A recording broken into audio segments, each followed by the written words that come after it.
सरकार के number 1 debate show का उत्तर प्रदेश में अपराधियों को लेकर मुख्यमंत्री योगी आदित्यनाथ एक्शन मोड में है। क्या योगी ने लापरवाह ऑफिसर्स की क्लास लगाकर उन्हें साफ साफ संदेश दे दिया कि लापरवाही बर्दाश्त नहीं की जाएगी? कानून व्यवस्था पर योगी के एक्शन में आने से आखिर कौन कौन टेंशन में? सवाल बड़ा है क्योंकि योगी आदित्यनाथ ने हाल के दिनों में सूबे में हुई आपराधिक घटनाओं को लेकर पुलिस के अधिकारियों के साथ बैठक की। इस बैठक में योगी ने लापरवाही बरतने वाले अपराधियों की क्लास लगाई और न सिर्फ अपराधियों को लेकर क्लास लगाई बल्कि ये कहा कि इन व्यवस्थाओं को बदला जाए। जिन ऑफिसर्स के इलाके में घटनाएं हुई उन्हें फटकार लगाई गई। कानून व्यवस्था पर विपक्ष योगी सरकार पर सवाल उठा रहा है, लेकिन क्या योगी ने अपना एजेंडा साफ कर दिया है कि उत्तर प्रदेश में अपराध के लिए कोई जगह नहीं है? आज इसी मुद्दे पर बहस करेंगे, लेकिन सबसे पहले आपको यह रिपोर्ट दिखाते हैं।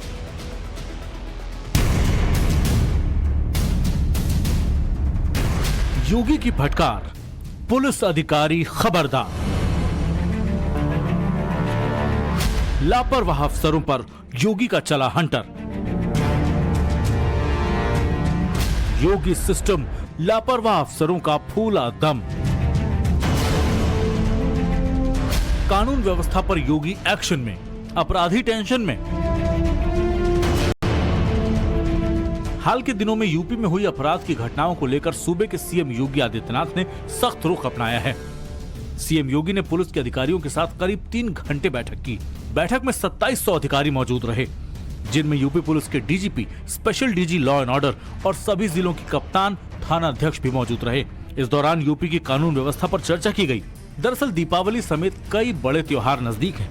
ऐसे में सूबे के सीएम को ये बात बखूबी पता है कि करीब 24 करोड़ की आबादी वाले यूपी में कानून व्यवस्था को बनाए रखना बड़ी चुनौती है। इस बैठक में योगी फुल एक्शन में नजर आए।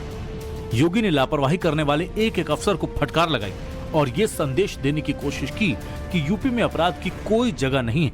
अपराधी को किसी भी हाल में बख्शा नहीं जाना चाहिए। कानून व्यवस्था के मामले में योगी आदित्यनाथ शुरू से ही जीरो टॉलरेंस की बात करते आए हैं। योगी ने अपनी इस बैठक के दौरान हाल में अंबेडकर नगर की घटना का 7 बार जिक्र किया। योगी ने एक एक अफसर से उनके अधिकार क्षेत्र में हो रहे अपराध पर सवाल किए। अंबेडकर नगर की घटना पर एसपी को फटकार लगाई। पूछा, क्या तुम अपराधियों की आरती उतार रहे थे? हाथरस के एसपी से गोकशी की घटना पर सवाल किया। हाथरस के एसपी के जवाब से नाराज हुए सीएम योगी और कहा, लापरवाही बर्दाश्त नहीं की जाएगी। लूट की घटनाएं बढ़ने पर बलरामपुर और महाराजगंज के एसपी पर भड़के सीएम योगी। दोनों जिलों के एसपी को सीएम ने कहा कि आपकी पुलिसिंग फेल है। लगातार बढ़ रहे हत्या के मामले पर चंदौली के एसपी को फटकार लगाई।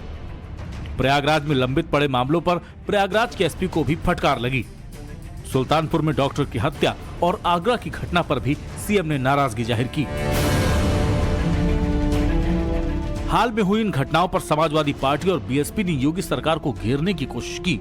समाजवादी पार्टी बार बार यूपी की कानून व्यवस्था पर सवाल तो उठाती ही है, साथ ही आरोप लगाती है कि अपराध में बीजेपी के लोग शामिल हैं। ये तो भारतीय जनता पार्टी को बताना चाहिए कि क्या माफिया गुंडे जाते जाते उन्हें कोई नेता दिखाई दे गया तो फायर करते हुए चले गए। ये सबसे बड़ी कानून व्यवस्था की फेलियर है। ये कानून व्यवस्था का जो ढोंग, जो प्रचार कर रहे हैं, इनकी कानून व्यवस्था आपने हमने बहुत बार देखी है। बुलडोजर का स्टीयरिंग बीजेपी के हाथ में है। बीजेपी के हाथ में स्टीयरिंग है और जब कभी भी बीजेपी के लोग फंसने लगते हैं तो बुलडोजर की चाबी खो जाती है, लाइसेंस गायब हो जाता है, उसे चलाने वाले नहीं मिलते हैं। बीजेपी के ही लोग हैं और जहाँ भी जमीनें हड़पी जा रही हैं, जमीनों के विवाद है, इस तरह के जमीन या हत्या में बीजेपी के लोग शामिल रहते हैं। लेकिन योगी आदित्यनाथ ने सीएम बनने के बाद से ही अपराधियों, माफियाओं पर लगाम लगाकर पूरे देश में अपनी एक अलग छवि बनाई है। अपराधियों और माफियाओं पर बुलडोजर एक्शन का मॉडल तमाम दूसरे राज्यों ने भी अपनाया। ऐसे में योगी कानून व्यवस्था के मामले में कोई ढील नहीं देना चाहते और न ही विपक्ष को इसमें राजनीति करने का मौका देना चाहते हैं। सीएम योगी ने अफसरों को साफ साफ संदेश दे दिया कि कानून व्यवस्था से समझौता नहीं किया जाएगा। योगी ने संकेत दे दिए हैं कि अगर अफसरों ने लापरवाही दिखाई तो उन पर भी एक्शन लिया जाएगा। ब्यूरो रिपोर्ट, टाइम्स नाउ, नव भारत।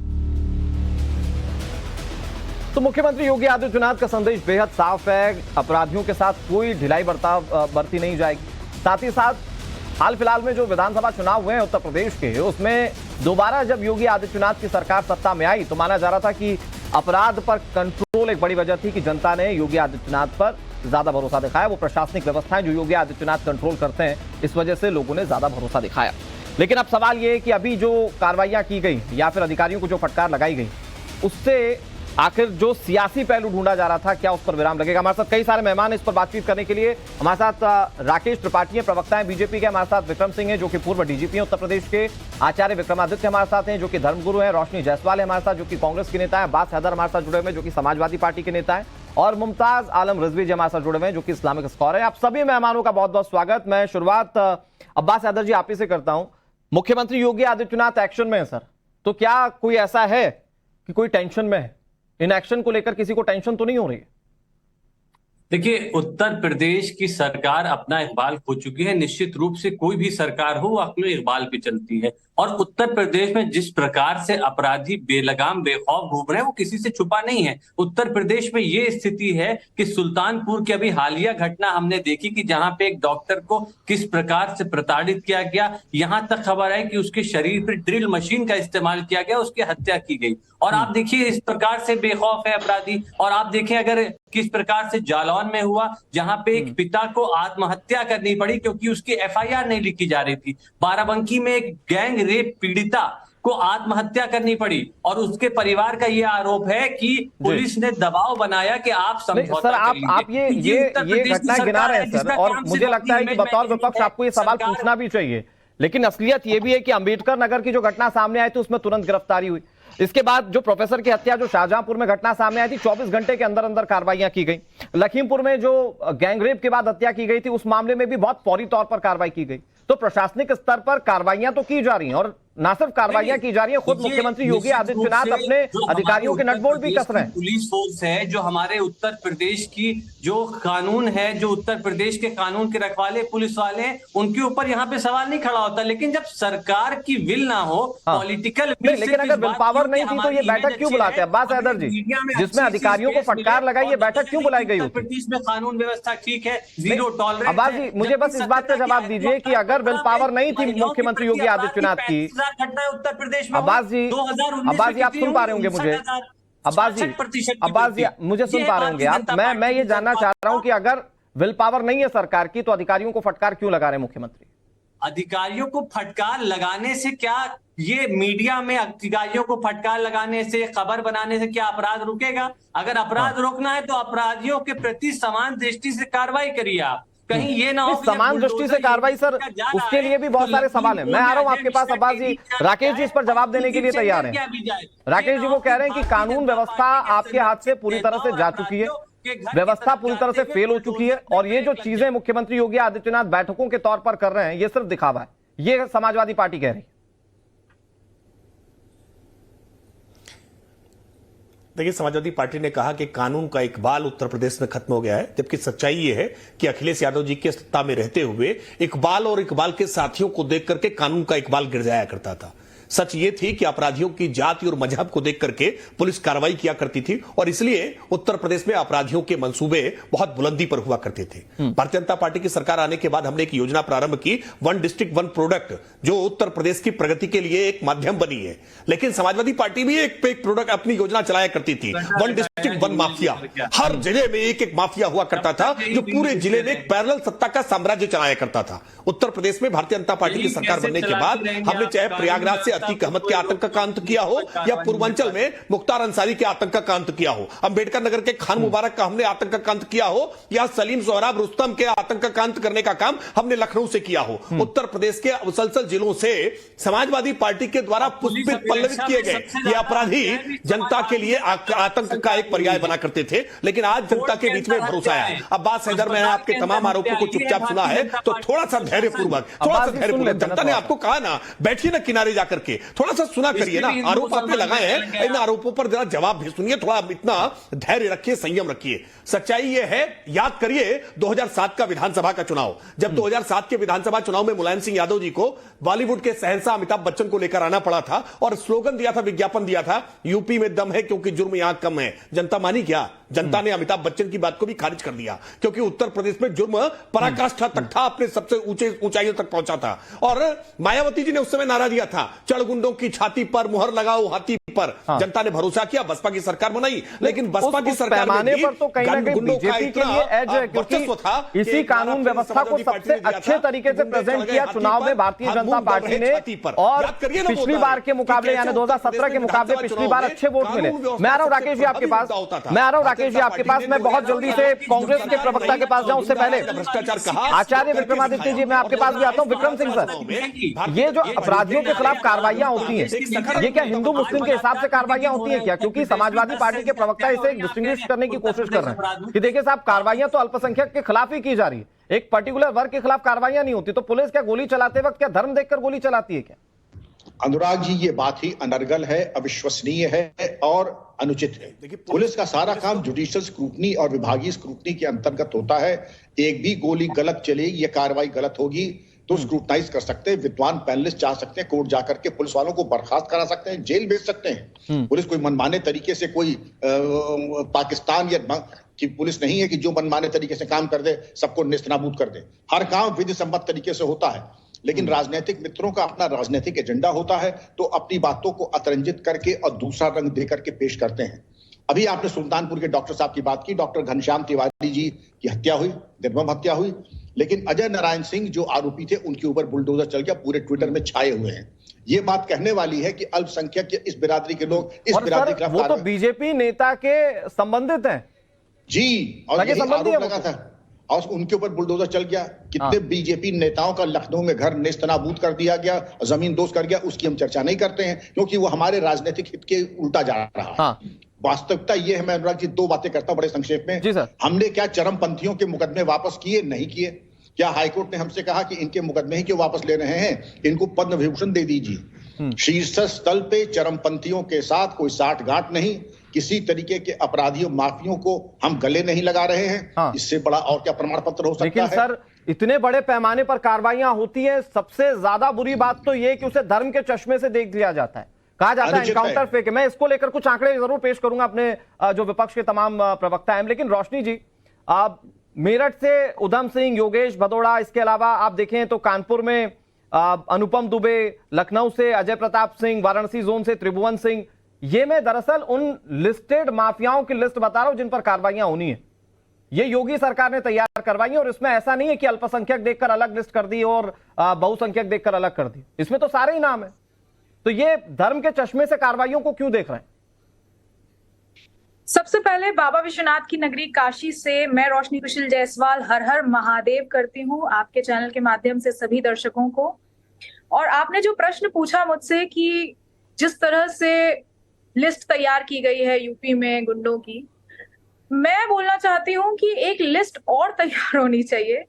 भाजपा के नेताओं और मंत्रियों के घर पे छापेमारी होनी चाहिए, तब जाके जो धन बाहर आएगा उससे हमारे देश की जो अर्थव्यवस्था है ना, वो 20% और ज्यादा मजबूत हो जाएगी। ये मैं दावे के साथ नहीं, ठीक है, आप ठीक कह रही हैं रोशनी जी।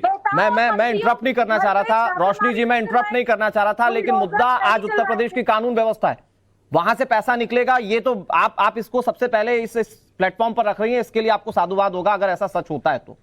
लेकिन मुद्दा आज उत्तर प्रदेश की कानून व्यवस्था है और सवाल यह है कि जो कार्रवाइयां होती है उसे धर्म के चश्मे से क्यों देखना चाहिए? जैसे ही गोली चलती है, अगर कोई विशेष धर्म का हुआ तो विपक्ष सवाल खड़ा कर देगा। नहीं, ऐसा नहीं है। देखिए, मैं आ रहा हूं राकेश जी, आ रहा हूं। क्वेश्चन मेरा सिर्फ इतना है कि अपने नेताओं और मंत्रियों के घर पे छापेमारी क्यों नहीं, और भाजपा के नेताओं को अंधभक्ति के चश्मे से देखा जाता है कि हाँ वो जैसा जो भी कर ले। रोशनी जी, अभी तो हाल फिलहाल में अभी जिसका जिक्र विक्रम सर भी कर रहे थे कि अभी बीजेपी नेता के संबंधित के घर पर ही अभी बुलडोजर चला है, तो कम से कम वो जो आप लगातार सवाल उठा रहे थे वो सवाल पर जवाब तो दे दिया योगी आदित्यनाथ ने कि बुलडोजर कभी नहीं देखता कि कौन कौन से धर्म का है।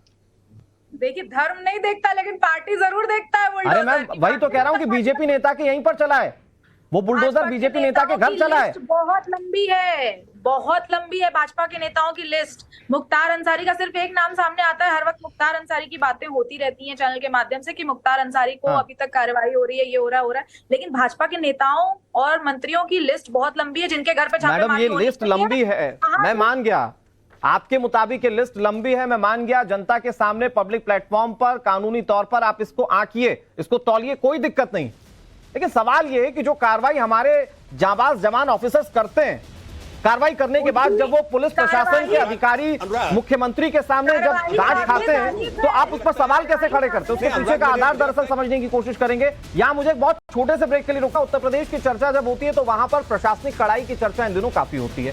पिछली बार के चुनाव में जनता से जब इस पर रिएक्शंस लिए गए तो उन्होंने कानून व्यवस्था की बेहतरी का हवाला दिया था, लेकिन इसी कानून व्यवस्था को राजनीतिक पार्टियां हिंदू मुस्लिम के चश्मे से देखती हैं। हमारे साथ इस पर बातचीत करने के लिए कई सारे मेहमान जुड़े हुए हैं और मुख्यमंत्री योगी आदित्यनाथ जब इस तरह की प्रशासनिक कड़ाइयां कर रहे हैं तो उस पर भी सवाल उठाए जा रहे हैं। मैं हमारे साथ कई सारे मेहमान जुड़े हुए हैं। मैं बहुत जल्दी से मुमताज आलम रिजवी जी आपका रुख करता हूं, क्योंकि जो Prashant Kumar ADG law and order हैं, उन्होंने खुद इस बात की जानकारी दी कि 1500 पुलिसकर्मी अब तक के कुल एनकाउंटर में घायल हुए। अब तक के कुल 10,000 से ज्यादा एनकाउंटर हो चुके हैं उत्तर प्रदेश में पिछले 6 साल में। उसमें कई सारे मारे भी गए अपराधी। आपको लगता है कि जो 10,000 एनकाउंटर हुए इसमें सिर्फ मुस्लिम थे?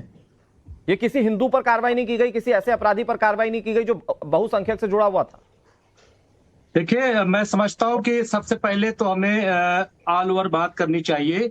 सवाल ये है कि जब 6 साल की हुकूमत हो गई योगी जी की और बुलडोजर बाबा के नाम से पूरे हिंदुस्तान में मशहूर हुए, इसके अलावा फिर वो ठाए ठाए के नाम से मशहूर हुए, अब काएं काएं चल रही है। तो सवाल ये है कि अब ये जो मीटिंग बुलाई है, अगर सब कुछ ठीक था तो मीटिंग बुलाई क्यों कही गई? 6 साल 7 साल में किया क्या सरकार ने? अगर जिस कानून व्यवस्था पर थोड़े बहुत ढिलाई के आरोप लग रहे थे उसे दुरुस्त करने के लिए बुलाई गई, वो तो साफ है। उन्होंने फटकार लगाई अधिकारियों को कि जहां पर भी अभी व्यवस्था गड़बड़ा रही उसको ठीक कीजिए। बाबा बने नहीं, अगर वो इतनी बड़ी बड़ी कार्रवाइयां जो की गई उसका नतीजा क्या निकला, हमें ये तो बताए। एनसीआरबी की रिपोर्ट देखिए, 2017 से अगर मैं बताऊं, 2017 में 64,000 से ज्यादा मामले दर्ज किए गए, 2018 में 65,000 से ज्यादा और 2019 में 55,000। इसके अलावा 2020 में तो जो एफआईआर दर्ज हुई वो 3 लाख से ज्यादा, 3,52,000 के करीब। और इसके अलावा इनकाउंटर जैसा कि बताया कि इतने सारे हुए और उसमें जख्मी भी हुए। आप ये ठीक कह रहे हैं, आप ये ठीक कह रहे हैं, ये कागजी तौर पर ये बिल्कुल ठीक आंकड़े। लेकिन एक आंकड़ा मैं भी आपको देता हूं, 2016 में जो हत्या की वारदातें होती थी 4,879, वो 2020 में 3,448 हो गई। ये डिफरेंस आप देख रहे हैं सर? मुआवजा क्यों कर रहे हैं आप? दोनों में कंपेयर क्यों कर रहे हैं? सवाल ये है कि योगी जी की सरकार तो बुलडोजर बाबा की सरकार है। हर जगह मध्य प्रदेश में भी योगी जी के नक्श कदम पर लोग चलने लगे। तो आपको लगता है कि रिजवी साहब ये संभव है कि किसी स्टेट में जीरो क्राइम हो जाए? नतीजा क्या नहीं रिजवी साहब, आपको लगता है कि किसी स्टेट में ये संभव है कि जीरो क्राइम हो जाए? अनुराग भाई, मेरा कहना ये है कि अगर इतनी मजबूत सरकार ये थी और योगी जी बहुत सख्त थे, तो सवाल ये है कि आज फिर मीटिंग 6 साल बाद इतनी क्यों जरूरत? मैं राकेश जी से इसका जवाब लूंगा। ठीक है रिजवी साहब, आपने अपने तरीके से सवाल उठाए, मैं इस पर जवाब लूंगा। लेकिन बहुत जल्दी से विक्रमादित्य जी, क्योंकि अपराधियों पर हो रही कार्रवाई में भी अगर हिंदू मुस्लिम लगा दिया जाए तो सवाल बहुत वाजिब है कि फिर कार्रवाई करें क्या? अगर पुलिस को गोली चलाने से पहले ये ना देखना पड़े कि अपराधी है या फिर हिंदू मुस्लिम है, तो फिर ये कार्रवाई की हम उम्मीद ही क्यों कर रहे हैं? देखिए अनुराग जी, जिन लोगों ने जाति की राजनीति करी है वो इस प्रकार के प्रश्न हमेशा उठाते रहेंगे। इस देश को विभाजन करने की प्रश्न हमेशा उठाते रहेंगे। हमने देखा था कि योगी जी के इससे पहले जो हालात थे, एफआईआर तक, अभी बात कर रहे थे एफआईआर दर्ज हुई, इतनी एफआईआर दर्ज हुई। अरे भाई साहब, यूपी में रहो, जाके देखो 2017 से पहले एफआईआर दर्ज कराने के लिए कितने पापड़ पेलने पड़ते थे, क्या स्थिति रहती थी, एफआईआर तक दर्ज नहीं होती। एक रिपोर्ट है जिसके अंदर, अरे बोलने दो भाई, आज आप जाके करा के देखिए, आपको कोई दिक्कत है? आपको कोई दिक्कत होगी तो चले खाने में योगी जी को ट्वीट कर दीजिएगा, आपकी एफआईआर दर्ज जाएगी, चिंता मत कीजिए। एक दुपट्टा, एक इतना योगी है, इससे पहले तो कोई जाके बोलता नहीं था। आज दुपट्टा जिस प्रकार से लूटने की, इज्जत लूटने का प्रयास किया गया, इज्जत कहा जाने का प्रयास किया, योगी जी सीएम खुद बात कर रहे हैं। इससे पहले किसी सीएम के बारे में आपने सुना था कि ऐसा वास्तविक तौर पर? इससे पहले तो पुलिस वालों को भैंस ढूंढने में लगा रखा था। आपके समाजवादियों के टाइम पर भैंस ढूंढने के लिए पुलिस वाले बिजी रहते थे। जूते पहनाने का काम करना पड़ता था समाजवादी सीएम साहब पार्टी को। की बात ये हमने क्या आप देखा है क्यों फोटो कर के रहे हैं? अंदर। मैं ये और कह आज रहा हूँ वास्तविक तौर कि पर आपको जिस इसलिए प्रकार चुना घटना गया घटी कि है, आप आपको एक समाजवादी अंदाजा पार्टी की बताता तरफ हूँ, सरकार चलाए। 450 नहीं, आपको रॉयल इसलिए स्टूडेंट चुना ने गया क्या कि आप 450 रॉयल समाजवादी 3 साल अखिलेश के यादव अंदर, की तरह 3 भाई साल के अखिलेश में अंदर और एक योगी रॉयल में बता कोई तो दीजिए फर्क हो। जिसके अंदर कार्रवाई ना की गई हो।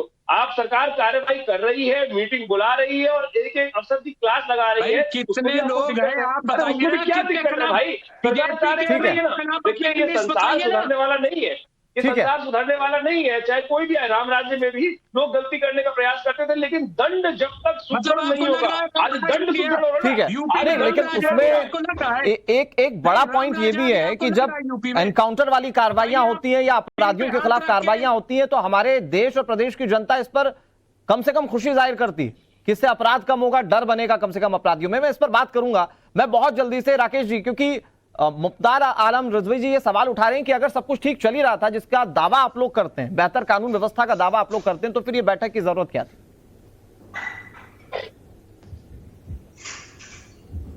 देखिए, मुख्यमंत्री योगी आदित्यनाथ जी आज एक मॉडल योगी मॉडल पूरे देश भर के लिए और दुनिया भर के लिए चर्चा का विषय बना है कि कानून व्यवस्था जो बिगड़ी हुई उत्तर प्रदेश की थी उसको कैसे कंट्रोल किया, कैसे उसको आज दुरुस्त करने का काम किया। और ये निरंतर चलने वाली प्रक्रिया है। कोई एक दिन हमने कानून व्यवस्था ठीक कर दी और अगले दिन सो जाएंगे, ऐसा नहीं होगा। निरंतर इसकी मॉनिटरिंग करना, और मुख्यमंत्री योगी आदित्यनाथ जी स्वयं कानून व्यवस्था की मॉनिटरिंग करने का काम करते हैं, क्योंकि उत्तर प्रदेश में गृह मंत्री की भूमिका भी उनकी स्वयं की है। और योगी आदित्यनाथ जी की सतत मॉनिटरिंग का ही परिणाम है कि उत्तर प्रदेश में आज जहां सांप्रदायिक दंगों का उत्तर प्रदेश हुआ करता था, हर जिले में कर्फ्यू लगते थे, आज सांप्रदायिक दंगे पूरी तरह से उत्तर प्रदेश से उन्मूलित हो गए हैं। आज उत्तर प्रदेश में कहीं कोई अपराधी अपनी जड़ें नहीं जमा सकता है, अपने पांव पर खड़ा नहीं रह सकता है। उत्तर प्रदेश में अपराधियों के पैरों में गोली मार करके उन्हें पैरों पर खड़े होने से आज मरहूम कर दिया है। ये उत्तर प्रदेश की कानून व्यवस्था में एक जो सुखद बदलाव हुआ है कि जनता महसूस कर रही है। लेकिन ये विपक्षी दलों को रास नहीं आता, क्योंकि विपक्षी दलों ने जिन अपराधियों को पाल पोस के बड़ा किया था, उन अपराधियों पर हो रही पुलिस की कार्रवाई निश्चित तौर पर उनके मन में पीड़ा उत्पन्न करती है। मुमताज जी, मैं आ रहा हूं आपके पास। मुमताज जी, आपने जो अपना पॉइंट रखा था उस पर जवाब दिया राकेश जी ने। ठीक है, मैं आ रहा हूं, आप दोनों के पास आऊंगा। अब्बास, रोशनी जी, मैं आ रहा हूं आपके पास, मैंने देख लिया, मैं आ रहा हूं आपके पास। अब्बास हैदर जी, लेकिन अखिलेश यादव जब ये कहते हैं कि आपराधिक घटनाएं बढ़ गई हैं, जब वो ये कहते हैं कि प्रदेश में कानून व्यवस्था शून्य हो चुकी है, तो वैसी स्थिति में अगर मुख्यमंत्री योगी आदित्यनाथ बैठक बुलाते, अपने अधिकारियों को जब टाइट करने की कोशिश करते हैं, वो नटबोल्ट कसने की कोशिश करते हैं, तो उस पर मुझे नहीं लगता कि सवाल उठाना चाहिए। उसका तो आप लोगों को भी स्वागत करना चाहिए कि कम से कम चलिए मुख्यमंत्री अपने अधिकारियों को निर्देश तो दे रहे हैं कि आप कदम उठाइए इस दिशा में। 6 साल बाद। अब्बास जी, आपकी आवाज नहीं आ रही, एक बार जरा चेक कीजिए कहीं म्यूट ना हो गया। जी सॉरी, प्लीज, मेरी आवाज मिल रही है।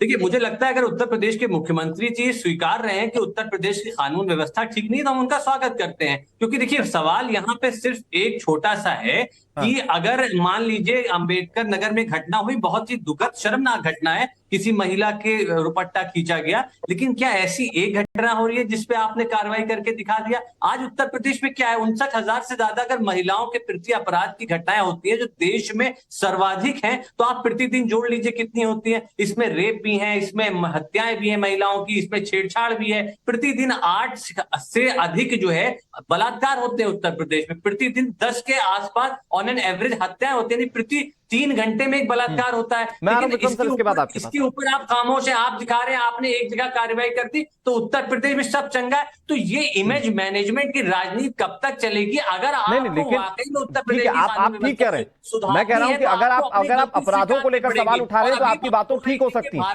लेकिन अब्बास हैदर साहब, मुझे एक बात का जवाब दीजिए कि जिन बातों पर आप लोगों को कम से कम प्रेस करना चाहिए सरकार को कि हाँ, योगी आदित्यनाथ तत्परता दिखाते हुए अधिकारियों को उससे बात तो कर रहे हैं, उन्हें निर्देश तो दे रहे हैं, इस पर भी सियासत क्यों है? बाराबंकी में अगर रेप पीड़िता के ऊपर दबाव बनाया जा रहा है कि आप एफआईआर मत लिखाइए, समझौता कर लीजिए, वो आत्महत्या करे, ये तत्परता है। जालौन में रेप पीड़िता के पिता आत्महत्या करते, क्या ये झूठ है? बता दे राकेश जी, पिता आत्महत्या करते क्योंकि एफआईआर लिखने में देरी होती, ये तत्परता है। एक जगह आप तत्परता दिखा रहे हो। राकेश सर, अगर आप 10 सेकंड में जवाब दे पाए, 20 सेकंड में जवाब दे पाए अगर अब्बास हैदर की बात का, फिर मैं दूसरे मेहमानों के पास जाता हूं। सरकार राकेश जी प्लीज। मापदंड और अब्बास अब्बास हैदर ने जो आरोप लगाए हैं ये बेसलेस है। अब्बास हैदर जो आरोप लगा रहे हैं, मैं अपेक्षा करता हूं उसमें पीड़ित परिजनों की आवाज सुनिए। पीड़ित परिजनों ने उत्तर प्रदेश की योगी आदित्यनाथ सरकार की कार्रवाई पर संतोष जताया है। किसी भी आपराधिक घटना के बाद जो पुलिस प्रशासन का प्रॉम्प्ट एक्शन होना चाहिए, त्वरित कार्रवाई होनी चाहिए, वो त्वरित कार्रवाई हुई है, पारदर्शिता के साथ हुई है और अपराधियों के साथ किसी प्रकार की कोई नरमी नहीं बरती गई है। यही समाजवादी पार्टी की सरकार के समय में अपराधी की जाति और मजहब देख करके उसके खिलाफ कार्रवाई होती थी। एफआईआर लिखवाने के लिए समाजवादी पार्टी के स्थानीय नेताओं से परमिशन लेनी होती थी, तब एफआईआर लिखी जाती थी। इसलिए समाजवादी पार्टी को इस पर बोलने का नैतिक अधिकार नहीं है। मैं फिर से आप दोनों के पास आने का कोशिश करूंगा। मैं रोशनी जी आपसे समझता हूं कि अगर अपराध हो जाए और 24 घंटे में अगर कार्रवाई हो जाए तो क्या ज्यादा बेहतर है? अपराध को क्या कोई सरकार आज तक शून्य कर सकती है क्या किसी राज्य में या किसी स्टेट में? नहीं, अपराध को शून्य नहीं किया जा सकता, लेकिन जिस उत्तर प्रदेश में ये दावा किया जाता है हमारे देश के प्रधानमंत्री और हमारे देश के उत्तर प्रदेश के मुख्यमंत्री के द्वारा कि लड़कियां आधी रात को 12 बजे भी सोने पहन के सोना लाद के निकल सकती हैं, यहाँ कोई डर नहीं है, वहां हर घंटे महिलाओं के साथ दुष्कर्म की घटना, हर महिला के साथ बलात्कार की घटना। अभी कुछ घंटे पहले सहारनपुर में 8 साल की बच्ची के साथ दुष्कर्म का न्यूज सामने आया है। क्या ये झूठ है? जालौन में जिस तरह से रेप पीड़िता के पिताजी ने अपनी आत्महत्या कर ली क्योंकि उनकी सुनवाई नहीं हो रही थी, क्या ये झूठ है?